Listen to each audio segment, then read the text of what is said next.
Welcome back. Nearly 1,800 Americans directly impacted by the 9/11 terror attacks are calling on President Biden to stay away from this year's 20th memorial events unless he upholds his pledge to declassify evidence that may show a link between Saudi Arabian leaders and the attacks. In a statement, they wrote, quote, "We cannot in good faith, with veneration to those lost, sick, and injured, welcome the president to our hallowed grounds until he fulfills his commitment." Here with us with his reaction is one of the signees of the letter who lost his father on 9/11, Brett Eagleson. Brett, thanks so much for being with us this morning.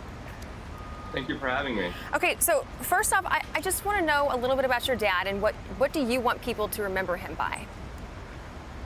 So my dad was a great person. He was a coach, a father, a friend to many, and a very community-oriented member. And my dad gave his life. He had the opportunity to get out of the buildings. He stayed behind. When both planes had hit, he had called my brother and they had spoken, and he said that he was going to help with the coordination of the evacuation efforts. So my dad was in the lobby of the South Tower when the building fell, and he eventually gave his life, and he had every opportunity to leave the building. So he's a hero in our eyes, but it's a very bittersweet thing because the selfish side of me says, well, Dad, why didn't you think of us? But the proud side of me says, well, you did a true heroic thing that day. And really that's part of the message and part of the reason why we're here is that all the 9/11 families have given so much sacrifice to this country. And we've done everything that the country has asked of us. You know, we didn't bankrupt the airlines. We didn't call for the abolishment of the FBI or the CIA. We understood that what happened that day was unprecedented and historic. And our government, our intelligence community, they failed us 20 years ago. But you know what? We forgave them. And we recognize that this tragic thing happened. But now, 20 years later, our government is failing us again. They're adding insult to injury by not giving us the documents that would bring us closure after 20 years. Right. And it's been far too long. And the families are at their wits' end. And then, Brett, tell us why you specifically signed this letter.